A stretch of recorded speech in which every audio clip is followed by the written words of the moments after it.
प्यारे बच्चों, आप सभी को नमस्कार। एक बार फिर से आपका स्वागत है आपके अपने YouTube channel let's learn chemistry में। सो डियर स्टूडेंट्स, हमने लास्ट क्लास में क्लास 11th की क्लास में chapter number 2 structure of atom चल रहा था और उसमें हमने properties of charge particle last जो टॉपिक था वो पढ़ा था। ठीक है, हमने पढ़ा था कि दो चार्जेस के बीच में अगर आपके आर डिस्टेंस है तो आप उसका फोर्स निकाल सकते हो Q1 into Q2 divide by r square. ठीक है भाई, ऐसे भी कोई चार्ज है और बैटरी के साथ कनेक्टेड है तो आप वहाँ से वेलोसिटी निकाल सकते हो। ये सीखा था हमने लास्ट में। अब नेक्स्ट जो आपके पास टॉपिक आता है प्यारे बच्चों, वो है थॉमसन प्लम पुडिंग एक्सपेरिमेंट। ठीक है, देखिए जर्नल एक्सपेरिमेंट है, इतना इम्पोर्टेंट है नहीं।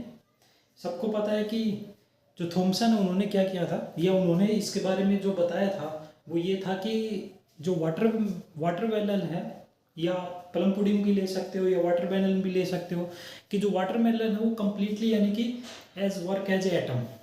ठीक है, यानी कि उसके ऊपर पूरा पॉजिटिव चार्ज है और उसके अंदर जो सीड्स है, ब्लैक सीड्स है, वो किसका काम करेंगे, नेगेटिव का काम करेंगे। ये इतना इसका कोई इस एक्सपेरिमेंट को आप मतलब इसकी ऑब्जर्वेशन इतनी मायने नहीं रखती है। इसके बाद जो नेक्स्ट आता है आप उसको बेसिक एक्सपेरिमेंट मान सकते हैं एटम के लिए। तो नेक्स्ट जो आपके पास एक्सपेरिमेंट आता है, ये आप बुक में भी देख सकते हो, जो थॉमसन का प्लम पुडिंग है या वाटरमेलन का जो है, तो पॉइंट ऑफ व्यू से अगर जेई और नीट के पॉइंट ऑफ व्यू से देखा जाए तो इतना इम्पोर्टेंट नहीं है भाई।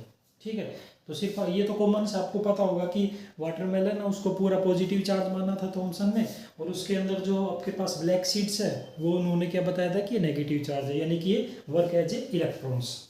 ठीक है, नेक्स्ट जो एक्सपेरिमेंट आता है प्यारे बेटे, वो है Rutherford model experiment. Rutherford next जो एक्सपेरिमेंट आता है आपके पास, Rutherford atomic model. Rutherford atomic model, इसमें क्या है, इसमें भी जनरल आपके पास कि उन्होंने जो एक्सपेरिमेंट किया था गोल्ड फॉइल ली थी, और गोल्ड फॉइल के ऊपर उन्होंने अल्फा पार्टिकल्स की क्या की थी दोस्त, बम्बार्डमेंट की थी। ठीक है, अल्फा पार्टिकल्स की क्या की थी, बम्बार्डमेंट की थी। यानी कि मानिएगा ये आपके पास पूरा एटम है। ठीक है, इस एक्सपेरिमेंट का मैं कंक्लूजन बता रहा हूँ, ये पूरा एटम है और यहाँ पे कोई मान लीजिएगा न्यूक्लियस है। उन्होंने अल्फा पार्टिकल्स के यानी कि यहाँ पे कोई गोल्ड फॉइल लगाई, यानी कि गोल्ड फॉइल लगाई होगी, तो मानिएगा ये अल्फा पार्टिकल्स है। ठीक है, तो मैक्सिमम जो अल्फा पार्टिकल्स है वो तो क्या स्टेट चले गए, मैक्सिमम जो अल्फा पार्टिकल्स है वो स्टेट चले गए। ठीक है भाई, मैक्सिमम अल्फा पार्टिकल्स है वो यहां से स्टेट निकल गए। आप इस प्रकार से समझ सकते हो। ठीक है, इस प्रकार से यहां से वो स्टेट निकल गए, लेकिन कुछ अल्फा पार्टिकल्स वो डेविएट हुए, जो न्यूक्लियस के पास आते गए, वो डेविएशन शो करते गए, जो न्यूक्लियस के पास आते गए, जो नियर बाई न्यूक्लियस के पास आते गए, उन्होंने क्या किया प्यारे बच्चों, डेविएशन शो किया। उन्होंने क्या शो किया, डेविएशन शो किया। जो और बिल्कुल नजदीक आए उन्होंने ज्यादा डेविएशन शो किया। इस प्रकार से अगर मानिएगा ये और भी नजदीक आ रहा है तो इसने इस प्रकार से ज्यादा डेविएशन शो किया। लाखों में से कोई एक आपके पास अल्फा पार्टिकल्स था जो स्ट्राइक करके, वापिस बैक यानी कि रिट्रेस किया। ठीक है, क्या किया उसने, रिट्रेस किया।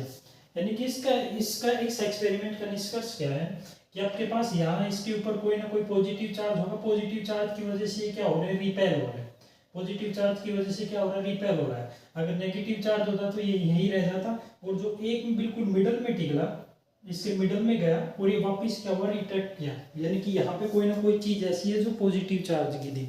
ये उसको उनका एक्सपेरिमेंट था। इसमें जो मेन पॉइंट आता है आपका, वो मेन पॉइंट ये है कि भाई इसके जो पोस्टुलेट्स हैं रदरफोर्ड एटॉमिक मॉडल के, जो पोस्टुलेट है वो इम्पोर्टेंट है। ये एक्सपेरिमेंट है भाई, यानी कि उन्होंने गोल्ड फॉइल पे अल्फा पार्टिकल्स की क्या की, बम्बार्टमेंट की थी।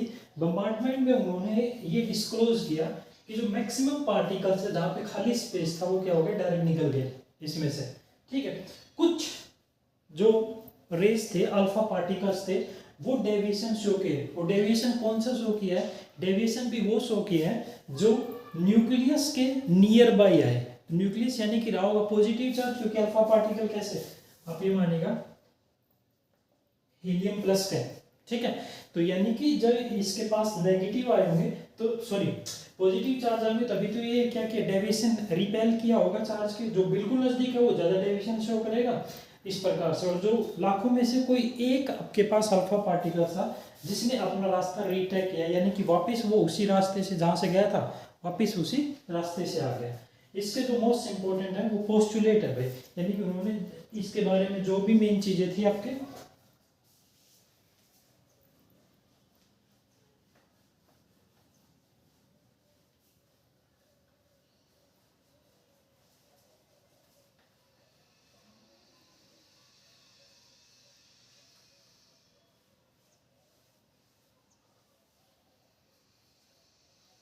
इसके जो मेन पोस्टुलेट्स है वो इम्पोर्टेंट है। देखिए भाई, जो इसके रदरफोर्ड के जो इस एक्सपेरिमेंट थे, इसके जो पोस्टुलेट है, मेन इंपॉर्टेंट जो पोस्टुलेट्स हैं वो देखिएगा। On the basis of about observation and having realise that, यानी कि जो ऑब्जर्वेशन हमने किया, जो एक्सपेरिमेंट किया, उससे क्या पता लगा, that the rebounding alpha particles had met something even more massive than themselves inside the gold atom। यानी कि जो गोल्ड एटम पे जो आपने यानी कि अल्फा पार्टिकल्स पे जो बम्बार्टमेंट किया, उसमें हमें ये पता लगा जो अल्फा पार्टिकल है वो मिले हैं किससे, something even more massive than themselves, यानी कि कुछ ज्यादा मास होगा। देखिएगा ये आप rebounding alpha particle that met something even more massive than themselves inside the gold atom, यानी कि खुद से ज्यादा उनका कहीं ना कहीं ज्यादा क्या होगा, मास होगा अल्फा पार्टिकल से। Rutherford proposed an atomic model as follows. First point है, ऑल द प्रोटॉन्स, न्यूक्लियस के अंदर क्या होते हैं प्यारे बच्चे, प्रोटॉन्स और neutrons. All the protons positive charge and the neutrons neutral charge, that is nearly the total mass of an atom. Total mass क्या होता है, न्यूट्रॉन प्लस प्रोटॉन्स। ठीक है, total mass of an atom is present in a very small reason, यानी कि आपके पास जो आपके पास न्यूक्लियस होगा प्यारे बच्चों, न्यूक्लियस के अंदर क्या होंगे, प्रोटॉन और न्यूट्रॉन, और एक छोटे से स्मॉल रीजन में वो क्या है, प्रेजेंट है। At the centre of the atom, atom के सेंटर पे, the atom central core is called nucleus. वो इसी आपके पास जो एटम के सेंट्रल कोर को क्या बोला गया, न्यूक्लियस बोला गया भाई। ठीक है, इसी सेंट्रल कोर को क्या बोला गया प्यारे बच्चों, न्यूक्लियस बोला गया। ठीक है, नेक्स्ट पॉइंट इस पोस्टुलेट्स के,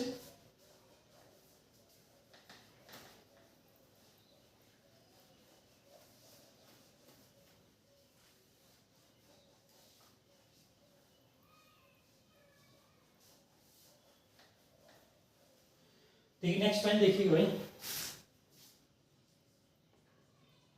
the size of the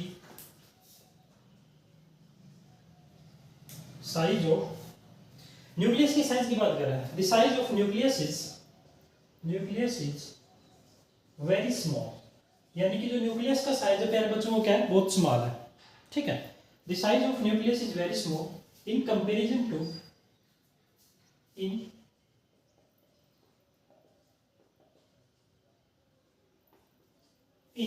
comparison to, अगर कंपेरिजन है किसी, to the size of atom, to the size of atom, atom के साइज की रिस्पेक्ट में जो न्यूक्लियस का साइज वो क्या है, बहुत छोटा है, स्मॉल है। ठीक है, diameter of the nucleus is about diameter of nucleus is about 10 raised power minus 13 centimetre to, ये डायमीटर बताया गया न्यूक्लियस का, 10 सेंटीमीटर टू। ठीक है,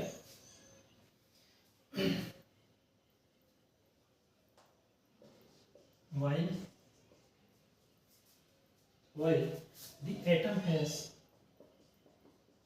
द एटम हैज, यानी कि इसके रेस्पेक्ट में अगर एटम का बात करें, has a diameter of the order of 10⁻⁻8 centimetre. ये डायमीटर किसका है भाई? ये डायमीटर है आपका किसका? एटम का। और ये आपका क्या है? न्यूक्लियस का डायमीटर। ठीक है, इसके रेस्पेक्ट में बहुत स्मॉल है। ठीक है, सो दी जो size of atom, so the size of atom is 10⁵, ठीक है भाई, इतना है ना, times more than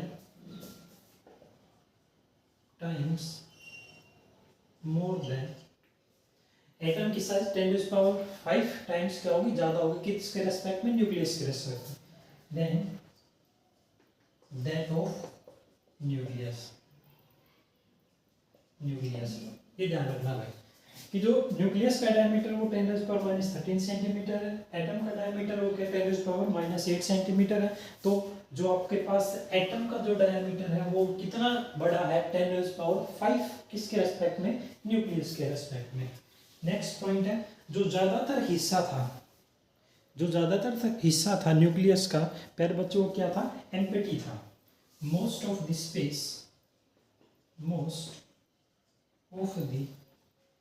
space in nucleus is empty, यानी कि ज्यादातर हिस्सा कैसा था? खाली था। ज्यादातर हिस्सा क्या है बच्चों? कैसा था? खाली था। न्यूक्लियस का ज्यादातर हिस्सा पार्ट क्या था? खाली।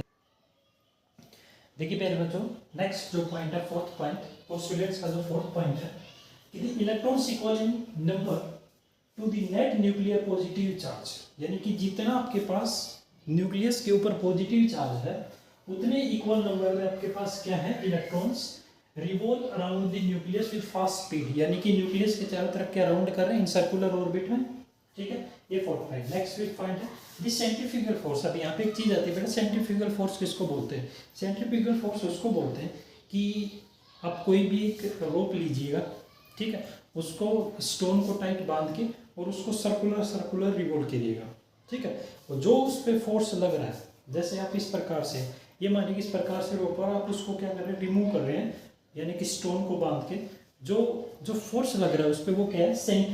सेंट्रीफ्यूगल फोर्स है। ठीक है, the centrifugal force arising due to the fast speed of electrons की जो स्पीड है वो क्या? फास्ट होने की वजह से वहाँ पे क्या लग रहा है? सेंट्रीफ्यूगल फोर्स लग रहा है, राइज हो रहा है। ठीक है, balancing the nucleus and the electron remain stable in its path, और उसके पाथ में क्या? इसलिए इलेक्ट्रॉन्स क्या होते हैं? उसके पाथ को स्टेबल हो जाते हैं वो। तो यही है, उनकी फास्ट स्पीड के कारण वो क्या होते हैं कि वो अराइजिंग कर रहे हैं। ठीक है, इसकी वजह से सेंट्रीफ्यूगल फोर्स की वजह से। ठीक है, due to the fast speed of electron balancing the nucleus and the electrons remain stable in its path. ठीक है, ये आपके पास मेन इंपॉर्टेंट पोस्टुलेट थे।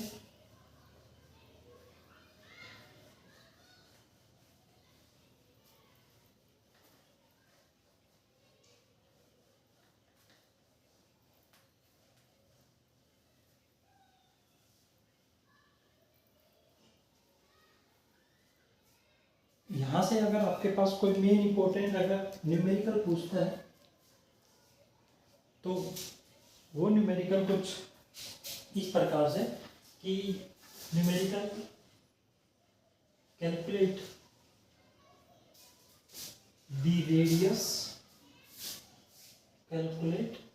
रेडियस ऑफ न्यूक्लियस, ये क्वेश्चन पूछ सकता है। ठीक है भाई, और इसके लिए आपके पास क्या होता है प्यारे बच्चे? फॉर्मूला होता है। फॉर्मूला क्या? R = R0, ब्रैकेट में A है ये, ठीक है, की पावर 1/3 सेंटीमीटर, ये फॉर्मूला होता है। R = R0 A 1/3 पावर है सेंटीमीटर। वी है R0 की वैल्यू फिक्स होगी, R0 = 1.1 × 10⁻⁻13 centimetre to 1.4 into 10⁻⁻13 centimetre. ये आर की वैल्यू फिक्स हो गया आपको। ज़्यादातर न्यूमेरिकल्स में आर नोट की वैल्यू आपको दे के रखेगा। Where is r sorry a आपके पास क्या होगा, mass number. A is the mass number, ठीक है। और ये आर तो है आपके पास radius of nucleus, radius of nucleus, ठीक है भाई। R is the radius of nucleus. इससे क्वेश्चन पूछने की संभावनाएं हैं, ठीक है। यानी कि आपसे पूछेगा calculate the radius of nucleus. Formula क्या होगा, R is equal to R nought A mass number, जो भी एटम लेगा उसका मास नंबर, पावर 1/3 सेंटीमीटर, ठीक है। ये वैल्यू ध्यान रखना आप 1.1 to 1.4। अभी कैसे निकालते हैं, अगर कहीं पे भी न्यूमेरिकल्स में वैल्यू दे रखी है तो एक बार आप ये पुट करके रख लेना आर नॉट की वैल्यू, एक बार ये पुट करके रख लेना। इनके यानी कि दोनों की जब आप दोनों वैल्यू पुट करोगे तो आंसर आएगा कहीं ना कहीं कुछ ना कुछ, यानी कि इसका भी आंसर आएगा कुछ, इसका भी आंसर आएगा। उनके बीच में जो आपको ऑप्शन दे रखा वो करेक्ट आंसर होगा, ठीक है। उनके बीच में जो भी ऑप्शन दे रखा होगा वो इसका करेक्ट आंसर होगा, ठीक है।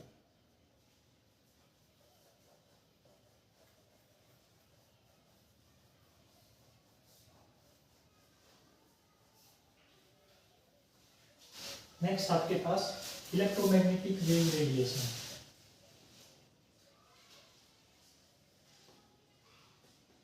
Electromagnetic wave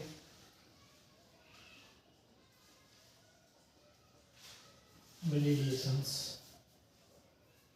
electromagnetic wave radiation. देखिएगा भाई,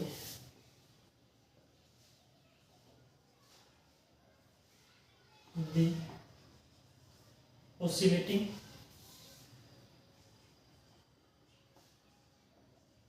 इलेक्ट्रिकल भी हो सकते हैं, दोनों मिलेंगे आपके पास, मैग्नेटिक इलेक्ट्रिकल या magnetic field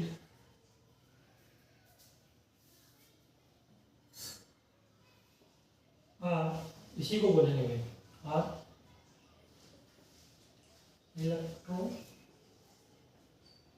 electromagnetic radiation, electromagnetic radiation, ठीक है। The experimentally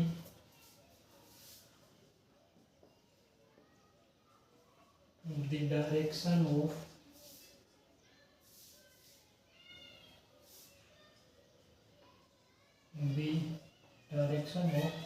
oscillation of electrical and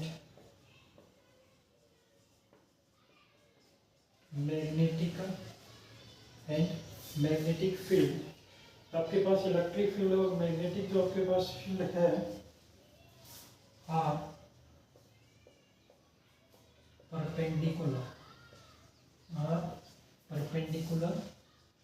each other, यानी कि जो आपके पास रेज है, ठीक है, अल्फा रेज हो, गामा रेज हो, रेडियो वेव्स हो, ठीक है, वो जो आपके पास उनका इलेक्ट्रिकल फील्ड और जो मैग्नेटिकल फील्ड होगा वो क्या होगा, परपेंडिकुलर होगा, जैसे इस प्रकार,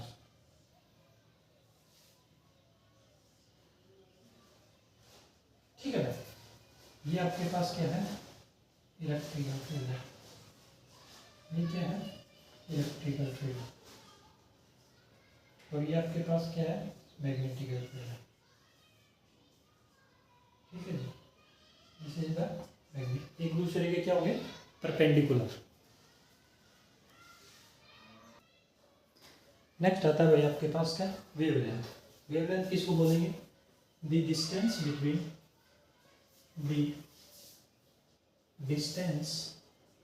between two conjugative, the distance between two conjugative crust और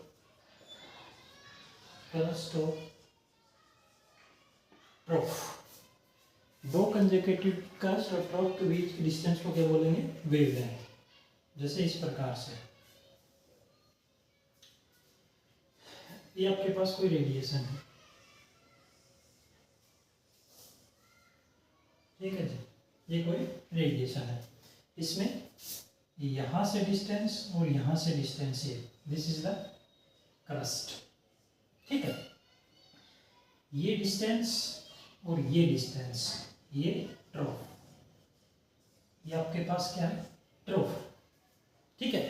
तो यानी कि इन दोनों के बीच की डिस्टेंस की क्रस्ट और ट्रफ की, टू कंसेक्यूटिव क्रस्ट और ट्रफ, यानी कि ये भी क्रस्ट है और यहाँ पे अगर ये रेंज कंप्लीट होती है तो ये भी क्या हो जाएगी? ट्रफ है। इसको क्या बोलेंगे? वेवलेंथ बोलेंगे किसी भी रेडिएशन की आपके पास, ठीक है। किसी भी इलेक्ट्रोमैग्नेटिक रेडिएशन की वेवलेंथ क्या होगी? कि this distance between two consecutive crust और ट्रफ, दो कंसेक्यूटिव क्रस्ट और ट्रफ के बीच की डिस्टेंस को क्या बोलेंगे? वेवलेंथ बोलेंगे, ठीक है। वेवलेंथ को डिनोट करते हैं भाई लैम्डा से, डिनोटेड बाय लैम्डा, ठीक है।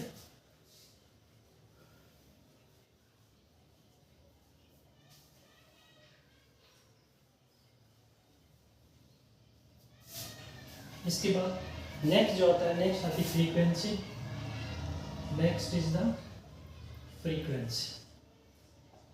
फ्रीक्वेंसी यानी कि एक ऑसिलेशन कितने टाइम में, ठीक है, यानी कि number of waves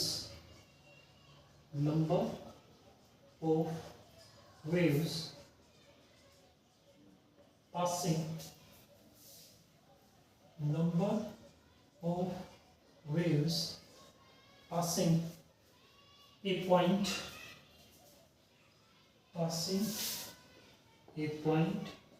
in 1 second, ठीक है। यानी कि कोई पॉइंट है, वहां पर से 1 सेकेंड में कितनी वेव्स पास हो रही है, that is known as the frequency, ठीक है। आप पर सेकेंड भी बोल सकते हो, पर सेकेंड, ठीक है। इसके अलावा साइकिल भी बोल सकते हो, ठीक है। इसके अलावा हर्ट्स भी बोल सकते हो, ठीक है। फ्रीक्वेंसी हर्ट्स में, तो ये आपके पास क्या होगी? फ्रीक्वेंसी, ठीक है जी। ये क्या है? फ्रीक्वेंसी। इसके बाद आएगा आपके पास क्या? वेलोसिटी, नेक्स्ट टर्म है वेलोसिटी। तो ये है linear distance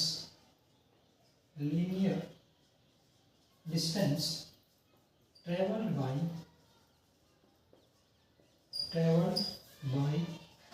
the wave in 1 second, ठीक है। जो होगा c is equal to mu lambda.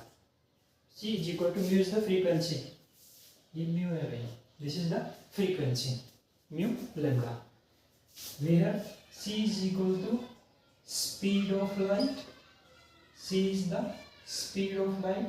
और बेटा स्पीड ऑफ लाइट की क्या होती है? 3 × 10⁸ मीटर पर सेकेंड, 3 × 10⁸ मीटर पर सेकेंड, ठीक है। नेक्स्ट टर्म आती है आपके पास amplitude. Next term is amplitude.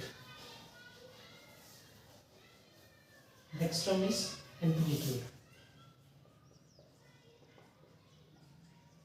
Amplitude जो हाइट होगी आपके पास क्रस्ट और ट्रफ की, ठीक है। Height of crust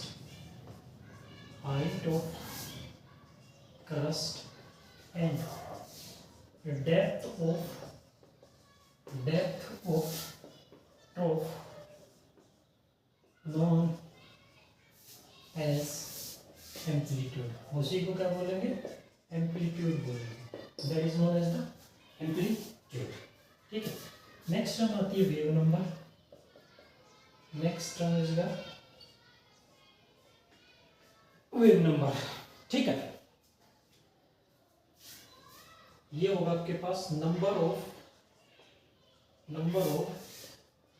waves present in number of waves present in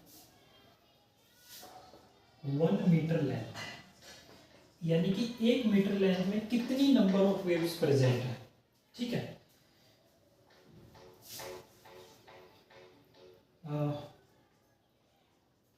it is, yeah, it will be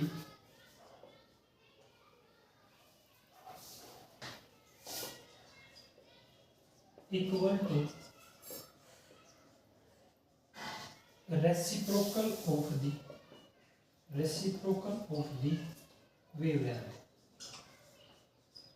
ठीक है, वेवलेंथ के रेसिप्रोकल, यानी कि जो आपके पास म्यू वन होगा वो 1/λ। ठीक है, यानी कि वेव नंबर को डिनोट किया जाता है म्यू बार से।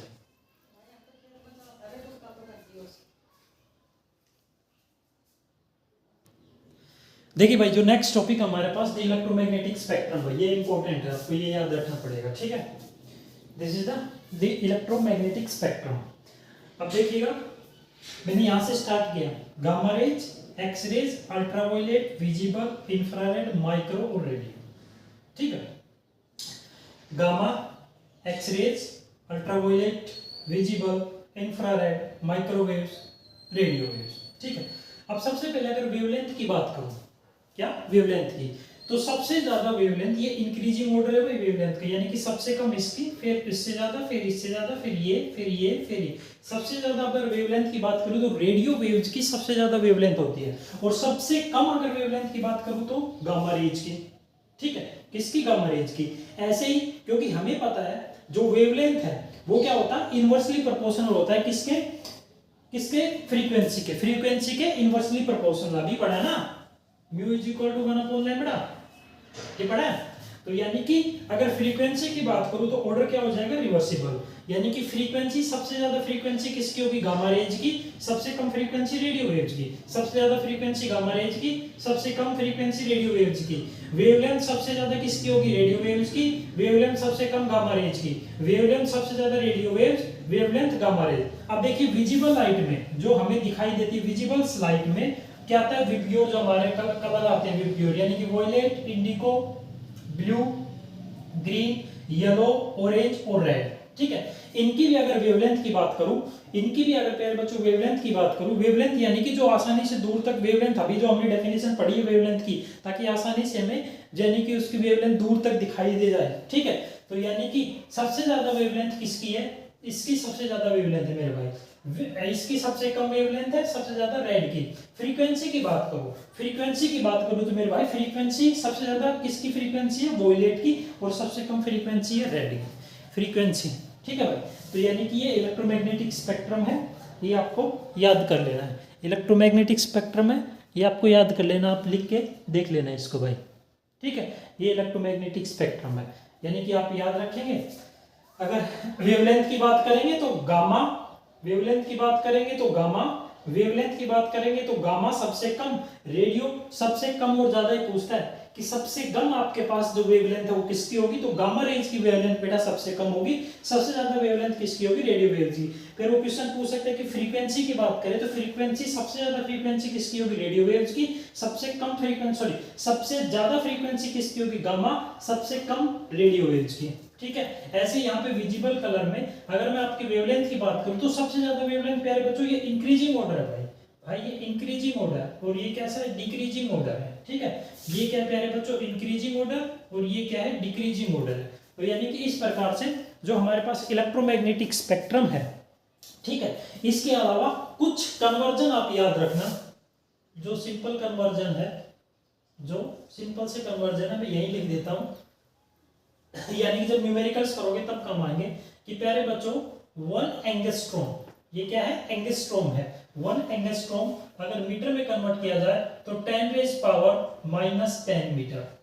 ठीक है, 1 एंगस्ट्रॉम अगर मीटर में कन्वर्ट करोगे तो 10⁻⁻10 मीटर।